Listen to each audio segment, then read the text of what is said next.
You ever see something that makes you stop and think, wait, that just happened? I'm talking about one of those moments that rewrites everything you thought you knew about instinct, about loyalty, about the invisible threads connecting all living things. Well, buckle up, because what I'm about to tell you will give you chills. And trust me, by the end of this, you'll never look at a dog the same way again. Picture this. It's a regular Tuesday morning at a bustling international airport. The kind of day where nothing feels special. People rushing to catch flights, dragging oversized luggage, chugging overpriced coffee, scrolling through their phones like zombies. The overhead announcements blur together into white noise. Just another day. Just another crowd. But somewhere in that sea of travelers, there's a woman. She's pregnant, about 7 months along, moving slowly through the terminal. She's not panicking. She's not doing anything unusual. She's just walking. One hand gripping her boarding pass, the other resting protectively on her growing belly. Her face shows nothing but quiet anticipation. Maybe a little travel fatigue. She looks like every other passenger trying to get somewhere. And that's when everything changed. A bark. Not just any bark. A bark that cut through the noise like a knife through butter. Loud. Loud. Urgent. Desperate. The kind of sound that makes your blood run cold without knowing why. People stopped mid-stride. A businessman spilled coffee down his shirt. A teenager's phone clattered to the ground. Heads whipped around. I searched for the source. Officer Daniel Reed, a veteran airport security officer with years of experience reading situations, spun on his heel. His heart rate kicked up instantly because he recognized that sound.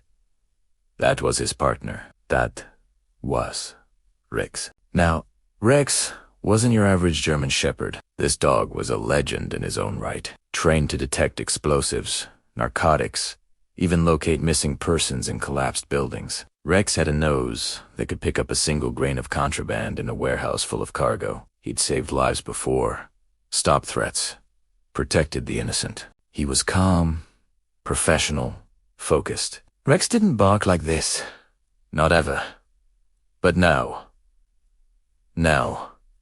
Rex was rigid, every muscle in his powerful body locked tight, his fur standing on end like he'd been electrified, his teeth bared, not in aggression, but in something Daniel had never quite seen before. Warning, pleading, something primal. "Rex, easy boy," Daniel commanded, his voice firm but concerned. He approached carefully, hand on the leash. "What's going on, buddy?" But Rex wouldn't calm down. He barked again, that same bone-deep sound. Then he did something that made Daniel's stomach drop. The dog lunged not to attack. No, Rex was pulling toward the pregnant woman with an intensity that bordered on desperation. His paws scraped against the polished airport floor. The leash went taut. His entire body strained forward. The crowd gasped. Someone screamed. Another security officer shouted, "Control that animal!" But Daniel knew better. He'd worked with Rex for 5 years. He knew every signal, every posture, every quirk of this dog's behavior. And this wasn't aggression. This wasn't confusion. This was urgency. The pregnant woman stumbled backward, her eyes wide with fear. "Please, I didn't do anything wrong," she cried out, both hands now clutching her stomach protectively. "I don't understand. What's happening?" Rex barked again. Then something stranger happened. Wind. It was a sound that broke Daniel's heart. A high-pitched, almost human sound of distress. And the dog's eyes, they weren't looking at the woman. They were locked, laser-focused, on her belly. The entire terminal went silent. You could have heard a pin drop. Every passenger, every worker, every person within earshot stopped what they were doing. Phones came up, camera lenses focused. That peculiar tension that comes before something big filled the air like static electricity. Daniel's mind raced. In all his years of service, in all the training scenarios and real-world situations, he'd never encountered anything like this. Rex was trained for threats, for dangers he could smell or sense. Explosives had a signature. Drugs had a chemical profile. But this, he took a slow breath and approached the woman, keeping his voice as calm as possible. "Ma'am, I need you to come with me. You're not in trouble, I promise. I just need to make sure everything's okay." Her voice shook. "Safe from what? I'm just trying to catch my flight. I don't have anything illegal." "I don't," Rex barked sharply, cutting her off. Then he did something that made everyone's blood run cold. He pressed his nose gently against her leg and sat down. Just sat there, staring at her stomach. Not moving, not blinking, just staring. Like he could see something no one else could. The woman's breathing became rapid. I don't understand. Is something wrong with me?" Daniel crouched beside his partner, placing a hand on Rex's head. "Talk to me, buddy. What are you trying to tell me?" The dog whined again, softer this time, and placed his head against the woman's knee. It was the gentlest gesture, almost reverent, protective. And suddenly, Daniel understood. Rex wasn't detecting a threat. He was detecting danger to this woman. A cold dread settled over him. "Ma'am?" he said carefully. "How far along are you?" She whispered, tears starting to form. 7 months. "Why? What's wrong? Have you been feeling anything unusual today? Dizziness? Pain? Any kind of pressure?" Her lips trembled. "Yes, actually, I've been feeling strange all morning. But I just thought it was the baby moving around. You know, normal pregnancy stuff." Daniel's training kicked in. He pulled out his radio without breaking eye contact with her. "I need medical assistance to Terminal C immediately. Pregnant woman. Possible medical emergency." The woman swayed slightly on her feet. Her face had gone pale. "Medical emergency, but I feel..." She didn't finish the sentence. Her knees buckled. Rex moved faster than Daniel had ever seen him move. The dog positioned himself against her leg, providing support, keeping her upright. Then gently rested his head against her knee again. Not demanding, not aggressive. Comforting. He was protecting her. Within minutes, paramedics burst through the terminal with a stretcher and emergency equipment. They immediately began assessing her vitals, asking questions, checking her pulse. And through it all, Rex refused to leave her side. He stayed close, watching every movement, every action the medical team took. "Sir, we need to move her now," one of the paramedics said urgently. "We're detecting some irregularities in her blood pressure." As they loaded her onto the stretcher, the woman reached out and touched Rex's head. "Thank you," she whispered. "I don't know what you sensed, but thank you.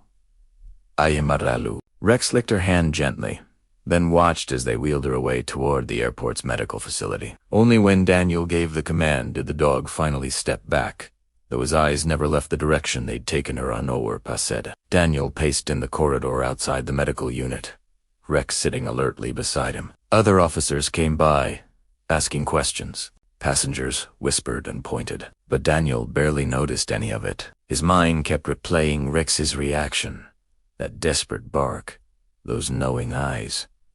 Then the door opened. A doctor emerged, still wearing surgical gloves, his face a mix of exhaustion and astonishment. "Officer Reed." Daniel stood immediately. "How is she?" The doctor removed his gloves slowly, shaking his head in disbelief. "That dog of yours just saved her life, and her baby's life." Daniel felt his chest tighten. "What do you mean?" She had a massive internal blood clot. It was hidden deep in the placenta, completely undetectable without specific imaging. By the time symptoms would have become obvious, it would have been catastrophic, fatal, most likely, for both mother and child. He paused, looking through the window into the medical room. "We ran tests because of your dog's reaction. We found it just in time. Another hour, maybe less, double quotes. He didn't need to finish the sentence. Daniel turned and looked through the observation window. The woman lay on the hospital bed, one hand still resting on her belly, tears streaming down her face, but she was smiling. She was alive, and next to her bed, still on duty, still vigilant, was Rex. The doctor continued. I've been in medicine for 23 years. I've seen a lot of things, but I've never seen anything like this. That dog detected a circulatory problem before any machine we have could register it. His senses picked up changes in blood flow, temperature, maybe even chemical signatures we don't understand yet. He knew something was critically wrong. Through the glass, Daniel watched as the woman reached out and stroked Rex's head. The dog's tail wagged slowly, his eyes gentle and warm. She was speaking to him. Though Daniel couldn't hear the words, but he could imagine them.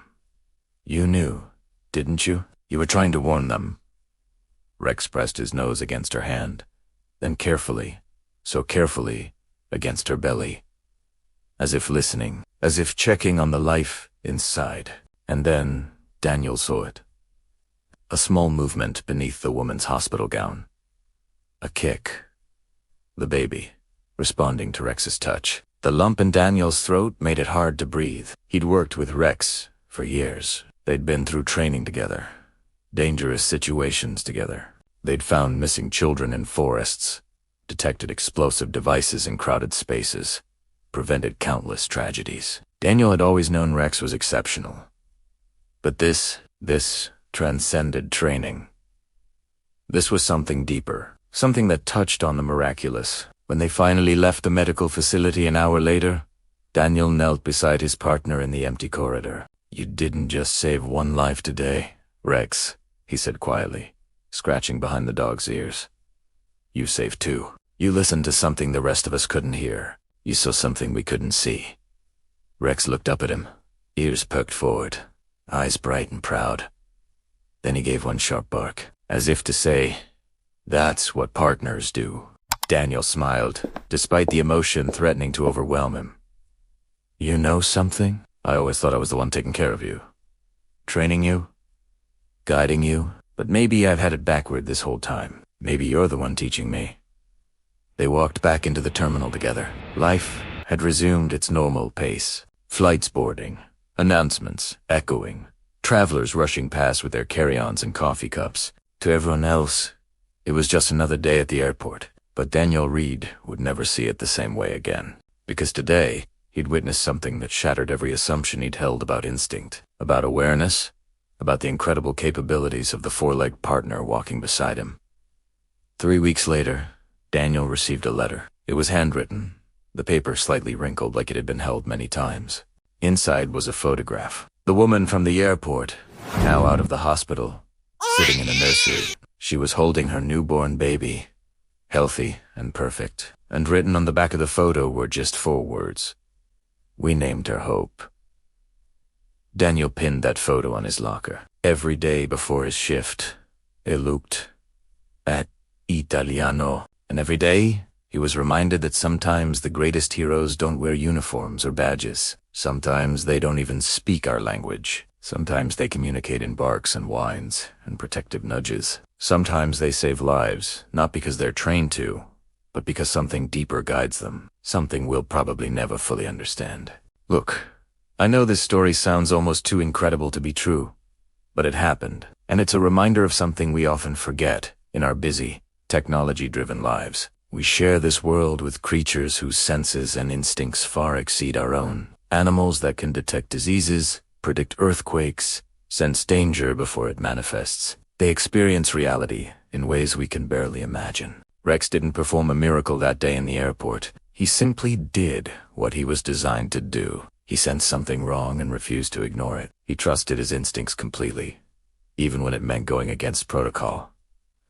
Even when it meant causing a scene in front of hundreds of people. He didn't care about looking foolish or making mistakes. He cared about protecting life. And maybe that's the real lesson here. Maybe we need to trust our own instincts more. Pay attention to those gut feelings, those unexplained urges to check on someone or help a stranger. Because sometimes those instincts are picking up on things our conscious mind hasn't processed yet. So the next time you see a service dog, a police canine, or even just a family pet acting strangely, pay attention. They might be trying to tell you something important. They might be saving a life. If this story moved you, if it made you appreciate the incredible animals we share our lives with, drop a comment below. Share your own stories about animals doing extraordinary things. Hit that like button. Subscribe if you want more stories that remind us what truly matters in this world. Because these stories, they're everywhere. We just need to pay attention. Thanks for watching, and remember, heroes come in all shapes, sizes, and species.